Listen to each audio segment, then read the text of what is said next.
everybody! Ito po ang inyong kapatid, Sister Techi Rodriguez. Magandang umaga rin po sa inyong lahat. Ako po si Brother Froilan Hong. Ngayon po, we have to deal about something. Ayan. Ano yung kaya? Ang ating paksa ay tungkol sa dealing with the past. Naku, napakahirap talaga. Paano yun? Nakaraan na yun, ha? Oo nga, pero alam mo, hindi minsan natin makalimot-limot yun. No? Marami po mga bagay na hindi natin nakakalimutan. Lalo na yung mga mahahabding yugto ng kabanata ng buhay. Yes. Yung masasakit na nangyari sa ating buhay. Nung ating maliliit pa tayo na talagang naramdaman natin, naranasan natin na talagang hindi naging maganda ang ating kasaysayan o story ng ating buhay. Alamin po natin ngayong umaga about dealing with the past. Samahan niyo po kami muli ni Brother Froy.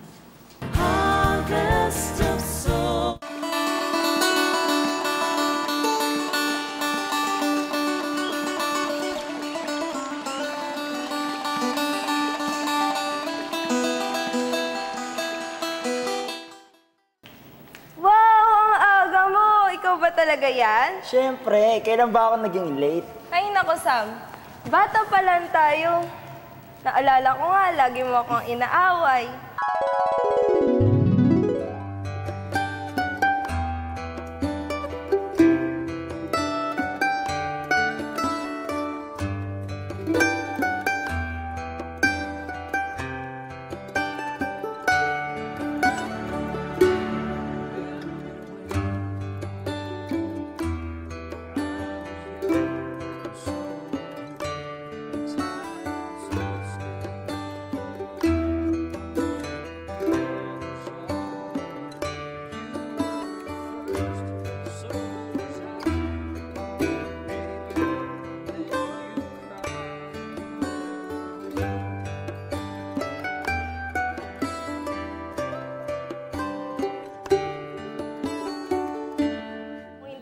Inaasar, kung hindi mo ko inaaway, late ka.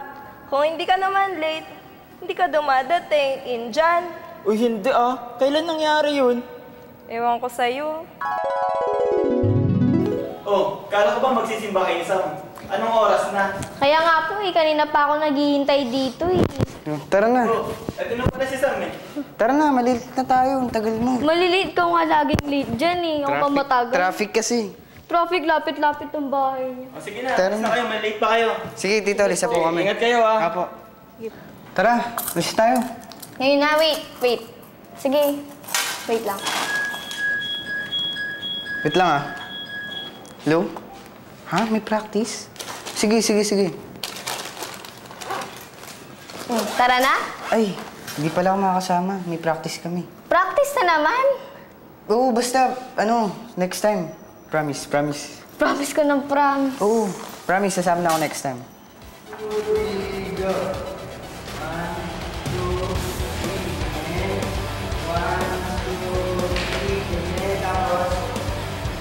Tagal naman isa. Kanina pa ako tawag ng tawag, di sinasagot. Ano oras na? Diyos ko. May lakad pa kami.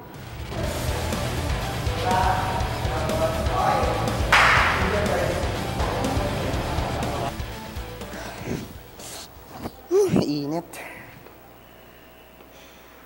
Hala, daming missed calls. Ay, oo nga pala. May lakad nga pala kami ni Bes. Ano oras na? Lakad pa kami. Oh, Man! Uy. Gusto na. Hi, Man. Nihintay ko si Sam tagal. Nakita niyo ba? Pansin namin, mag-isa ka nga. Saan yung best friend mo na? Nakita ko siya sa dance studio. Nagpa-practice. Dance studio? Ay, parang nga, nakita namin. Eh, may lakad kami Ala, alam ko. Ay, alam ko na. Punta kami ng mall. Sama ka? Hindi, sige, okay lang. Dito na lang Sure ako. ka? Okay lang. Naghihintay eh. Hindi, okay lang. Sure ka? Okay lang. Sige, una na kayo. Sige, bye-bye. Ingat. Oo. Oo. Tama na nga yan. Iba na yung noon sa ngayon. Nako, Sam. I'm a Kilalang changed kilala na kita. man. Change man your face. Tama na nga yan. Siya nga pala. Happy birthday, Bes. Akin yan. Siyempre. Regalo ko para sa'yo yan. Buti naman naalala mo. Ako pa. Uy, thank you. Naku, mas maganda sana ang regalo kung hindi ka na malilate, kung magbabago ka na, lagi ka nang sisipot. Huwag mo na kasing ibalik yung nakaraan. Harapin na natin ang ngayon. Nagbago na ako eh. Totoo ba yan? Siyempre. Baka ngayon lang yan, kasi birthday ko. Hindi ah. Best friend tayo. Walang iwanan.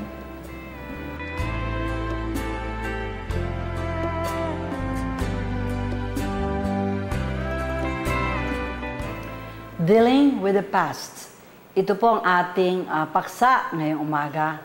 At alam ko, makaka-relate po lahat tayo sapagkat tayo po yung mga victims of our past. So, napakaganda po kung i-recall natin yung pulang magaganda at mainam na bahagi ng ating buhay. It is good to recall good and pleasant memories. Hindi po ba? But sometimes memories are always mixed up with some painful ones. Hindi naman palaging masaya, hindi po ba? Totoo naman yan. At bahagi po yan ng ating buhay.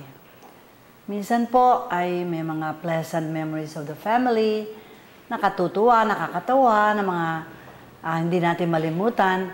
Pero may memories din na we failed, we sinned, we hurt others, and we were hurt, and napakarami rin po mga dumanas na napakarami pong umiyak. Hindi po ba?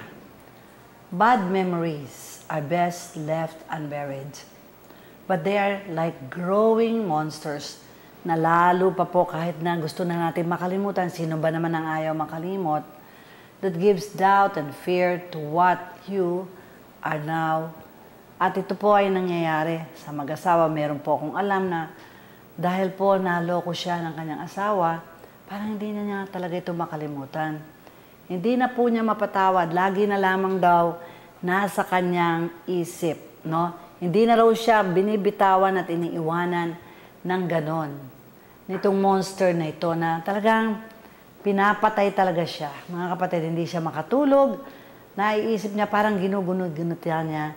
Lagi may nagpaparecall sa kanya, sa kanyang memory, subconsciously, yung mga bagay na napakapangit. Yung pandaraya ng asawa. So, how can we deal with the past? Pakinggan nyo mabuti. Una po, don't dwell too long on them. So, ayan. Huwag naman na, tagal-tagal na eh. Hindi pa rin natin kinakalimutan. So, mas maganda po na ang isipin natin yung magagandang ginawa ng Diyos sa atin ngayon. Alam nyo, itong buhay po na bagong buhay na binigay ng Panginoon sa akin, ay mas maganda po. At lagi ko pong nasasariwa ang magagandang bagay na binigay ng Panginoon. Minsan, alam niyo po, napakapangit po ng bahagi ng buhay namin mag-asawa noon. Very traumatizing po sa aming nag-iisang anak. She saw at the age of 7 to 10 how her parents were fighting before her. How we poke guns at each other. Paano po talagang wala pong exaggeration, ganun po kami mag-away. Murahan dito, murahan doon, naririnig po ni Mikmik. Pero alam niyo mga kapatid, nung araw talagang hindi ko kayang makalimutan lahat yung mga nangyaring yon. Pati rin po si Mikmik, sabi niya, nagpapasalamat siya talaga sa Panginoon dahil sa taon ng 10 taon siya, ay narinyo ang kanyang mga parents. At mula noon, alam nyo, ngayon nagkukwentuhan pa rin po kaming tatlo. Pagka kami po ay naroon, nagkakasama-sama. Tawanan ng tawanan, pati mga kapatid ko pagka nagkakasama-sama kami, naalala nila yung mga kalokohan namin, yung naranasan nila noong araw, ay kami po ay naging funny stories itong bad memories. So, yun po, don't dwell too long on them. Remember, Deuteronomy 8 verse 2, how God has directed your journeys. However painful your past is, God loves us before the foundation of the world. Remember too, na siya lamang po may magandang balak sa atin. Kung tayo po ay merong maraming pagkakataon na we failed, we had bad dreams, bad memories, Tandaan niyo po sa Ephesians, sinasabi po doon ni St. Paul, Ephesians 1 verse 4, as He chose us in Him before the foundation of the world to be holy and without blemish before Him. Every circumstance, every sin, every failures, every success, and every hurt was a part of His beautiful plan. Hinahayaan niya po ito sapagkat, tingnan nyo ha, kung hindi po hinayaan ng Panginoon na kaming dalawa ni Bobby ay hindi po nagdanas ng ganong katinding pagsubok na talagang halos maghihiwalay na kami, halos talaga mga kapatid na sinasabi na namin talaga sa isa't isa, hindi kita mahal, ako din, I don't love you too. So naririnig po ito ng aming anak. Pero alam nyo, no matter what, the Lord can erase all of those and turn the darkness into sunshine. As a Christian, whenever you remember bad memories, ano po ang dapat natin gawin? Don't remember the past, but remember the Father's dealing with you in the past. May lesson po doon. Kung hindi po hinayaan ng Panginoon na magdanas kami ng mga ganon, ano po naman ang sasabihin namin ngayon sa inyo? Ano po ang ituturo ko sa libo-libong mga miyembro ng Lord's Flock? Di ngayon, ako po ay merong karanasan nun, si Bobby may karanasan, si Mikmik. Napakaganda po ng testimony kapag naranasan mo yon, pero lahat ito'y wala na po. Talagang walang-wala po through the grace of God. So don't live in the past. God is a God of the present, future, and past. Hindi na magbabalik yon, kaya't huwag nyo aksayahin na ang ating isip ay laging nagiging anxious, nare-remember. Meron po akong isang advice. So, tigil-tigilan na natin ang pagkanta at pagpapatugtog na mga awitin na makaka-recall tayo na naman noon like memories. Ayan. At maalaala mo kaya. So, ito po ang inyong kapatid, Sister Techi Rodriguez.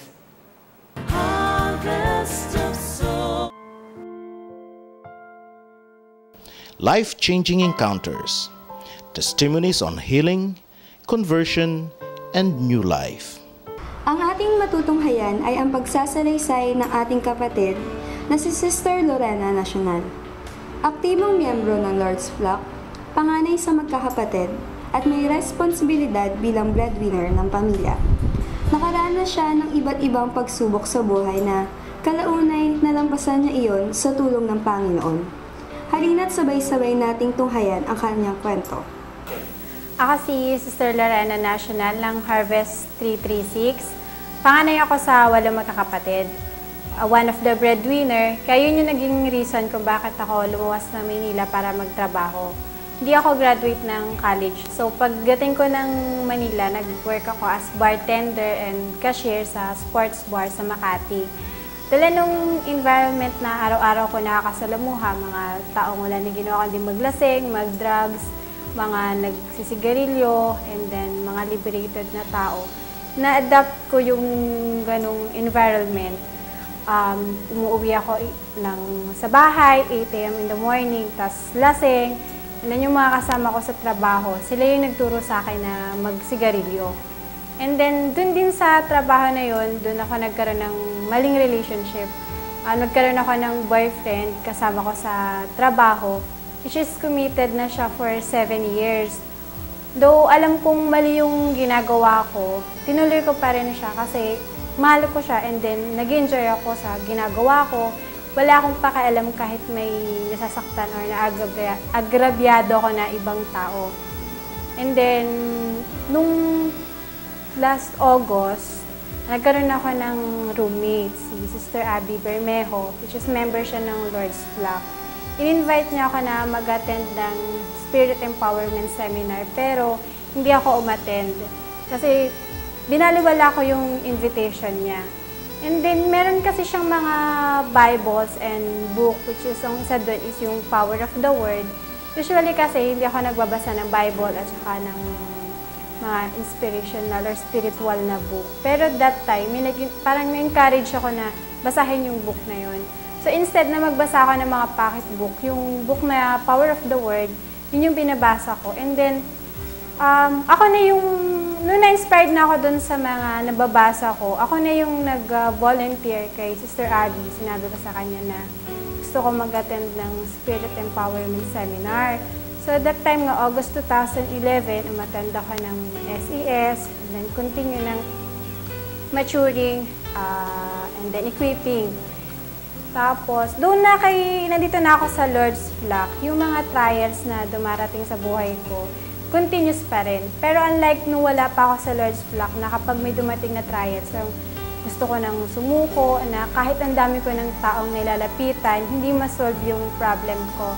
Pero nang nandito na ako sa Lord's Flock, kahit madaming trials, so alam ko naman na yung trials na yun is test lang ni Lord kung hanggang saan yung faith ko sa Kanya. Natutunan ko na isurrender lahat sa Kanya.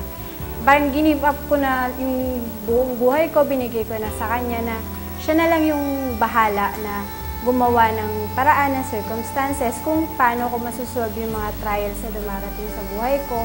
And then, maraming pagbabago. Sa health ko, yung problema ko sa eyes, sa heart, nagpadala si Lord ng mga tao na gagamitin niya para mag-finance ng pagpapagamot ko. And then, yung sa pag-aaral ko, members din ng Lord's Flock yung nag-offer sa akin ng scholarship. And then, yung sa trabaho kasi, before ako during SES, Spirit Empowerment Seminar, pinag-pray ko na talaga kay Lord na bigyan niya ako ng trabaho na mag-fit sa schedule ko sa Lord's Flock at sa trabaho. That year din, 2011, October, binigyan ako ni Lord ng bagong trabaho. Kaya nakapag-resign ako dun sa bar na pinagtatrabahuan ko, and then nakapag-continue ako sa mga activities ko dito sa Lord's Flock, naka-attend ng mga harvest class, and then continuous pa rin yung blessings na dumarating. And nagsiserve na rin ako kay Lord through sower ministry. Kasi kapag meron ka ng ministry or nagsiserve ka na kay Lord, mas napapalapit ka sa Kanya. Mas nagiging stronger yung relationship mo kay Lord, at saka hindi ka nawawala sa community. Nag-start na ako mag-serve kay Lord, mas marami yung blessing continuous. Isa na dun yung nag-grant yung scholarship ko sa isang kilalang school. And then, nagkaroon na rin ako ng courage na, lakas ng loob na iwan yung mga bisyo ko dati, na-break ko yung boyfriend ko. At least ngayon alam ko na hindi na ako nakaka-agrabyado ng ibang tao, wala akong nasasaktan. And then, continue sa pagsiserve sa sower ministry. Natutuwa ako kasi mas nakilala ko si Lord, tapos mas naging stronger yung faith ko sa Kanya through this community. Nandito na po tayo sa oras ng ating pagdadasal. Amin po ba na napakarami ng mga sumasabay na nagkakaroon sila ng mga iba-ibang kaganapan sa buhay nila, nagkakaroon po ng healing. So ngayon po, sama-sama po tayo at pangungunahan po tayo ni Sister Techi. Because there is power when we are agreeing, no? Nasa Matthew 18, when we are agreeing on anything here on earth, our Lord God promises to Jesus, He will listen to us. So mga kapatid, samahan niyo po kami sa ngalan ng Ama, ng Anak, ng Diyos Espiritu Santo. Amen. Amang Diyos na makapangyarihan, Ikaw po ang gumawa at naglalang sa amin.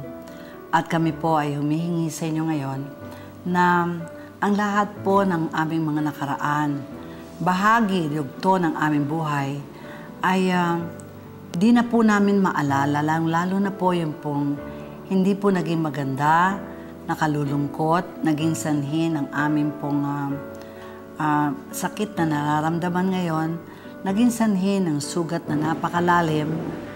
At tiniling po namin sa oras na ito na samahan niyo kami sa pagbabalik sa lahat ng mga bahagi ng aming buhay na hindi po naging maganda. At alisin mo lahat ito sa aming isipan upang sa pagbabalik tanaw namin ng nakaraan, pawang magaganda lamang pong mga pagkakataon sa buhay namin ang aming maaalala. Banal na Espiritu Santo, iniling po namin na mawagsi na po ito sa aming mga isip. Panginoon, Ikaw din naman po ang nagsabi na ang lahat ng nakaraan ay hindi na muling magbabalik. Kaya naway wag na po namin aksayahin ang aming oras sa pag-iisip sa mga bagay na di naman po maaaring maibalik. Hinihiling ko po na sa oras na ito, sa pagkakataong ito, burahin mo sa aming isip at diwa ang lahat ng nakaraan, ang lahat ng nakasugat sa aming damdamin, at nawa mapatawad namin ang mga taong ito naging bahagi kung ano po ang aming mga nakaraan. Ibabao na po namin ito sa limot, Panginoon, at sa tulong at kapangyarihan mo, Espiritu Santo, tulungan mo po kami. Hiniling namin ang iyong biyaya na walang hanggan, Ama, sa kapangyarihan ng pangalan ng iyong anak na si Jesus. Amen. Amen. Sa ngalan ng Ama, ng Anak, ng Diyos, Espiritu Santo. Amen. So kami po ay nagpapasalamat sa lahat ng mga tumataguyod ng palatuntunang Signs and Wonders. Amen. At patuloy po kayo na tutuon sa ating programa. At alam niyo po, mga kapatid, kami po ay may mga telepono dyan. Text us a prayer request. Visit our website. Tawagan niyo kami. At lagi po kaming nakahandang tumulong sa inyo. So kami po ay magpapaalam na pansamantala. No? So, hindi naman yung paalam na tapos na. Pansamantala. Babalik. Oo. Okay. So magbabalik talaga tayo, Brother Proy, next week, di ba? At tayo ay maghahanda na naman na mas magandang episode next week. Promise. Amen. So hanggang sa muli, ito po ang inyong kapatid, Sister Techi Rodriguez. At Brother Froilan Hong. Dito lamang po sa palatuntunang pinagpala ng Panginoon ang Signs and Wonders, Power of the Word. The Heritage Worship and Spiritual Formation Center was a vision given by the Lord through Sister Techi. It is going to be a house of worship for all peoples and a lofty and magnificent temple in God's honor. We would like to encourage you to be a partner in God's vision. Send your donations to Bank of Commerce, Lord's Flock Heritage, account number 01000000946-1.